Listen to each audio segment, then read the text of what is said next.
On the morning of February 2, 2006, doctors delivered the final verdict to Anita Moorjani's family. She had less than 36 hours to live. Her body, ravaged by a 4-year battle with cancer, was shutting down. Tumors the size of lemons ran from the base of her skull to her abdomen. Her organs had failed. She had fallen into a deep coma, and her mind, according to every medical instrument, was gone. But what the medical team didn't know, what no one in that hospital room could possibly comprehend, was that as her brain activity ceased and her body grew cold, her consciousness was doing the opposite. It was expanding. It was becoming more alive, more aware than ever before. It was waking up to a reality far more real than the world it had just left behind. This is not simply a story of a miraculous recovery. It is the documented case file of a woman who didn't just journey to the edge of death, she crossed it, and she brought back a revelation so profound it challenges the very foundation of medicine, science, and our understanding of what it means to be human. A revelation that suggests our fear of death might be the very thing making us sick, and that the source of healing is not found in the body, but in the memory of who we truly are. To understand the weight of this testimony, you must first understand the witness. Anita Moorjani was not a mystic. She wasn't a spiritual guru or a seeker of esoteric knowledge. She was a modern, pragmatic woman, born in Singapore to Indian parents, raised in Hong Kong and educated in England.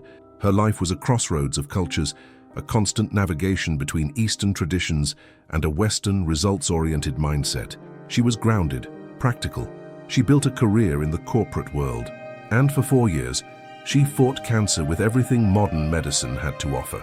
She submitted to chemotherapy, she followed every protocol, she trusted the science, she believed, like most of us, that the body was a machine and that illness was a mechanical failure. She did not believe in miracles. She was not predisposed to have a spiritual experience. In fact, the central driving force of her life was fear. Fear of not being good enough, fear of displeasing others, fear of failure, and ultimately fear of the very illness that was consuming her. She was, in every sense, a perfect representative of the modern human condition, which makes what happened next so utterly paradigm-shattering. The report of the journey beyond the veil did not come from a monk on a mountaintop, but from an ordinary woman in a hospital bed. A witness whose previous worldview made her the most credible and most shocked observer of her own impossible journey. Her battle with cancer was more than just a physical ordeal. It was a philosophical cage. Every medical report, every blood test, every cold and sterile scan reinforced the materialist creed. She was her body, a biological machine that was failing. Consciousness in her world was simply what the brain did. A ghost in the machine that would vanish the moment the machine broke down. She was a perfect citizen of a universe believed to be random, material, and ultimately without inherent meaning. This wasn't just a passive belief. It was an active source of terror. The fear that consumed her wasn't merely the fear of pain or loss. It was the deep existential dread of annihilation. The fear that after a life of striving, pleasing, and struggling, the final reward would be a simple, silent black void, nothingness. So when she entered that coma, she wasn't hoping for heaven. She was bracing for oblivion. This is why her testimony is so critical. The journey was undertaken by a mind that did not expect it, by a consciousness that did not believe in its own survival. The evidence is stronger precisely because the witness began as a skeptic. She wasn't looking for proof of life after death. She was forced to confront it. As her body lay inert in the hospital bed, Anita's consciousness awoke. There was no tunnel of light, no dramatic transition. There was only a gentle, instantaneous shift in perception. Suddenly, she was out of her body, observing the entire scene not from a single point, but from everywhere at once. Her awareness was a perfect sphere. She could see the doctors working on her physical form. She could see her husband, frantic in the hallway. She could feel their fear and their hope, not as external emotions, but as if they were her own. Time itself seemed to change. It was no longer a straight line, but a vast, interconnected landscape. She could perceive her past, her present, and all potential futures simultaneously, as if looking at a magnificent tapestry woven from threads of light. Every choice, every thought, every lifetime was a single, perfect thread in this infinite design. And then she understood.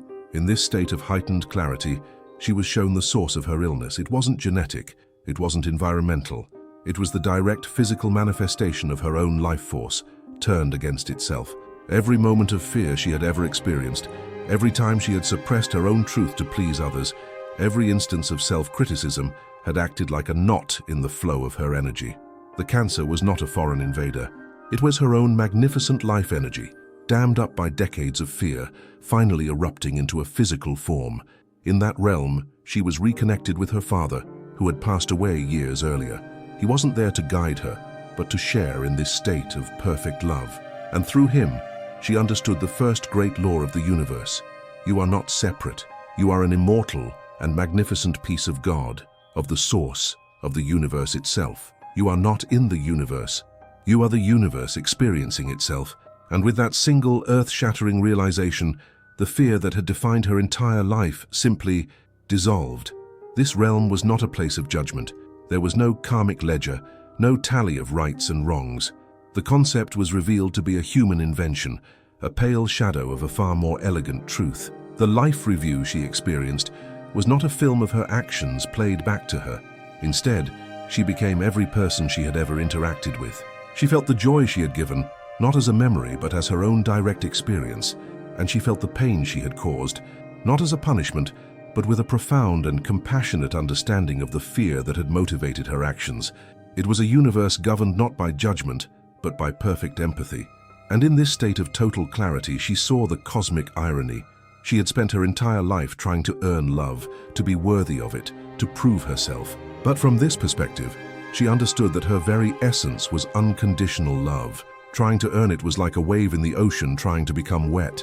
It was a fool's errand, born from the illusion of separation. This is the central teaching of the ancient Indian philosophy, Advaita Vedanta. The core principle Atman is Brahman states that the individual soul, the self, is not a part of the ultimate reality. It is the ultimate reality. The separation we feel, the sense of being a small, vulnerable me in a vast, indifferent universe, is the grand illusion. The Hindus call it Maya. Anita, in her coma, had pierced the veil of Maya. She wasn't just observing this truth, she was living it. She realized that her magnificent, powerful, eternal self had forgotten its own nature, and in that forgetting, it had created a reality of fear. And that reality of fear had meticulously constructed a disease to match it. The cancer was not a mistake. It was a message written in the language of biology from her soul to her mind. A message that simply said, "You have forgotten who you are." If what Anita Moorjani experienced is true, then the entire modern worldview is built upon a false premise. We are not fragile biological robots, living meaningless lives in a random universe, destined for oblivion. We are immortal consciousness. We are eternal beings having a temporary, human, physical experience. And this single radical idea changes everything. It changes our relationship with our bodies. The body is not who we are. It is an instrument, a vehicle for consciousness to experience this dimension. It is a canvas upon which our inner state, our beliefs and our fears are painted. Health is not a matter of luck or genetics alone. It is a reflection of our alignment with our true, fearless nature. It changes our relationship with death. Death is not an end. It is a transition. It is the shedding of a temporary costume, a return to the broader, more magnificent reality from which we came. The fear of death, the very fear that haunted Anita and drives so much of modern culture, is based on a case of mistaken identity. We have confused the avatar with the player, and most importantly, it changes how we are meant to live our lives, right here, right now. If our purpose is not simply to survive, but to express our unique magnificence, then the goal of life shifts. It moves away from accumulating wealth or status, and towards discovering and expressing who we truly are. It suggests that the most powerful thing we can do for our health, for our lives, is not to follow a specific diet or a career path, but to simply, fearlessly be ourselves. The implications are staggering. If a change in consciousness can rewrite a terminal diagnosis, then what other aspects of our reality are we creating or miscreating from the state of our own awareness? This perspective forces us to reconsider the very nature of cause and effect. In the materialist model, the world happens to us. A virus attacks the body, a genetic flaw causes a disease, an external event creates a trauma. We are, in essence, victims of a chaotic and impersonal universe. We react, we defend, we try to control the outside world to protect our fragile inner world. But Anita's testimony, proposes a universe that works in the opposite direction, a universe that flows from the inside out. In this model, the state of our consciousness is the primary cause. Our beliefs, our fears, our love, our self-acceptance, these are not just passive emotional states. They are active, creative forces. They are the metaphysical blueprint from which our physical reality, including the health of our bodies, is constructed moment by moment. Think about what this means. It suggests that the universe is not punishing us with illness or hardship. It is reflecting us. The outer world is a mirror, showing us a perfect one-to-one reflection of our inner state.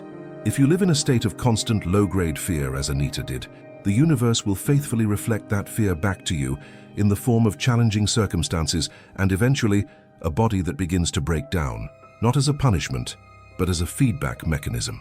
A loving, if painful, alarm bell designed to make you look within. This is the ultimate ethical challenge presented by the perennial philosophy.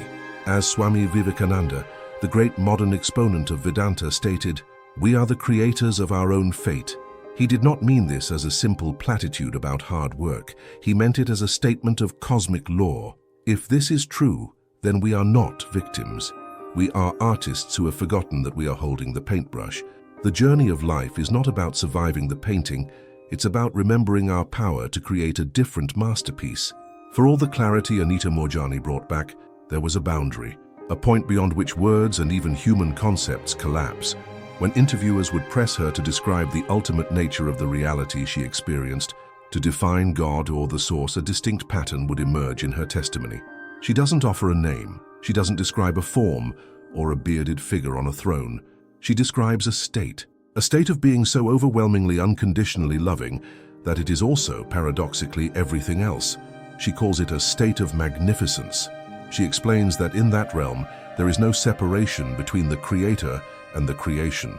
The artist and the art are one. To even ask the question, what is God, is to stand inside the answer and look for it as if it were something external. It is like a thought trying to comprehend the mind that is thinking it.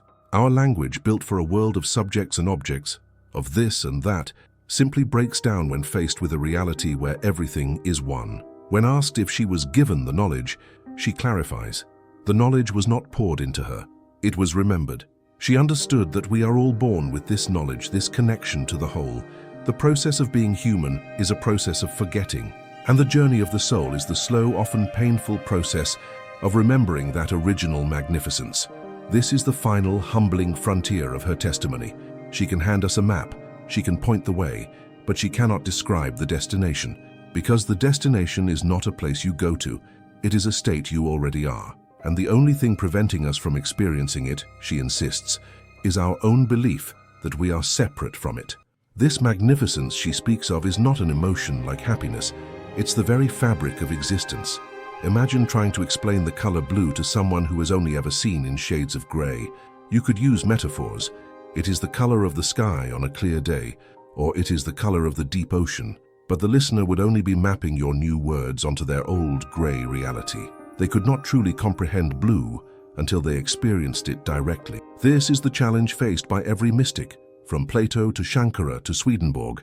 They return from a reality of higher dimensions, a reality of vibrant, living color, and are forced to describe it using the gray language of our three-dimensional world.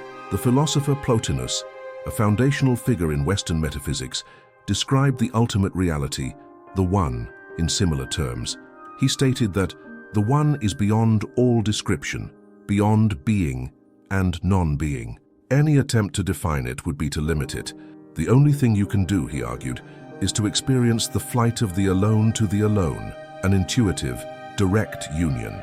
What Anita Moorjani's testimony provides is a modern clinical case study of this ancient philosophical principle. She returned from that flight. She experienced a reality where the dualities that define our world, good and evil, life and death, self and other, are revealed to be illusions, two sides of a single unified coin. In that realm, she understood that even the most horrific events in human history were, from a cosmic perspective, part of the universe's grand, unfolding journey of self-discovery. This doesn't excuse the pain, but it places it within a context of ultimate purpose and resolution. This is perhaps the most challenging and sacred part of her message, a truth so profound, so all-encompassing, that our minds, conditioned for judgment and division, recoil from it. She was shown the answer, but the answer cannot be spoken. It can only be lived. When Anita Moorjani chose to return to her body, her recovery was not just miraculous, it was medically incomprehensible. Within 4 days, her tumors had shrunk by 70%. Within 5 weeks, she was cancer-free. Her doctors were stunned. They ran every test, checked every scan. The evidence was undeniable, printed in black and white on the hospital's own equipment, but it did not fit their map of reality. They had no scientific framework to explain it. In the world of medicine, stage 4 lymphoma does not simply vanish. Consciousness is a byproduct of brain activity, and it cannot exist, much less gather information and heal the body, when the brain is in a coma and the body is shutting down. Mainstream science attempted to dismiss the case. Skeptics offered the usual reductionist explanations. It must have been a hallucination caused by a lack of oxygen to the brain, a last gasp of neural firing, or a spontaneous remission that coincidentally happened at the same time as the coma. But these explanations crumble under scrutiny.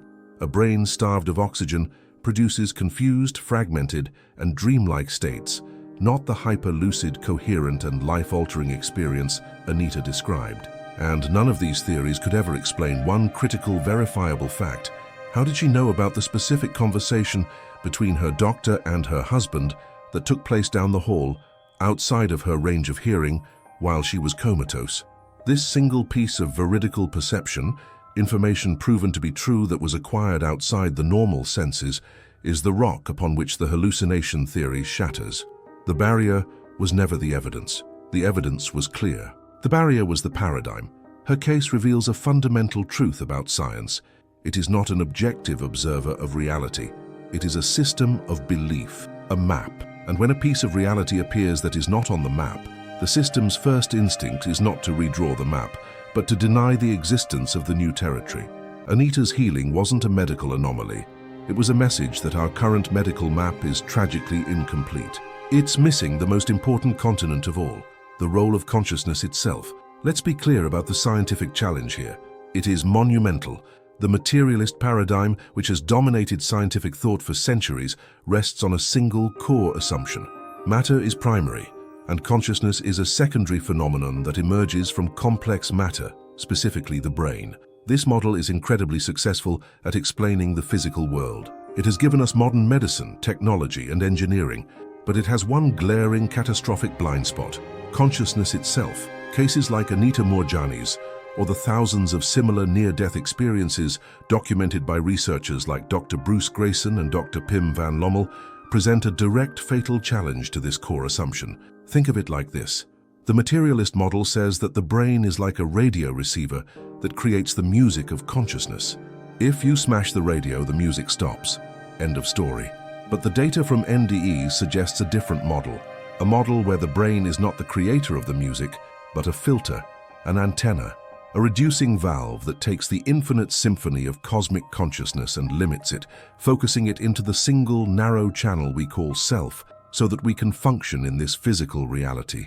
In this filter model, when the brain begins to die, as it did with Anita, the filter is removed. The antenna is switched off, and consciousness is no longer limited to the here and now. It expands back to its original unbound state, experiencing the full symphony.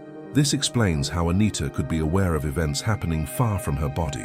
It explains the feeling of omniscience, of seeing time as a whole. And it explains how, upon returning, she could bring back knowledge from that expanded state, the knowledge of her own magnificence, and use it to heal the physical filter. The resistance to this idea is not truly scientific. It is philosophical. It's the terror of admitting that our most fundamental assumption about the nature of reality might be wrong. Because if consciousness is not a product of the brain, then we are not who we think we are. And the universe is not the cold, dead place we imagined it to be. The case of Anita Moorjani is not just a story, it is a piece of evidence. It is a data point from a reality larger than our own. Once you have seen this evidence, you cannot unsee it. It leaves you standing at a crossroads of belief. One path leads back to the familiar mechanical world, where we are victims of biology and chance.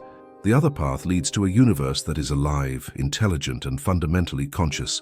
A universe where we are not victims, but co-creators. Her message: brought back from the edge of eternity, is devastatingly simple. Live your life fearlessly. This is not a vague, inspirational platitude. It is a directive based on the physics of the soul. Fear, she witnessed, is the static that disconnects us from our true nature. It's the force that makes us forget our own magnificence. Love, specifically self-love, is the act of remembering. It's the choice to align with the truth of who we are, an eternal, powerful, and essential piece of the cosmic whole.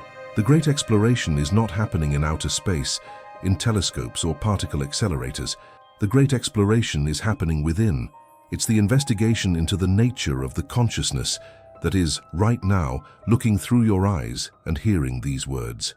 If this journey has expanded your sense of what is possible, leave a like, not for the algorithm, but as a sign that says, "My mind is open." Subscribe if you are ready to investigate the next piece of the puzzle. The journey beyond the veil has just begun.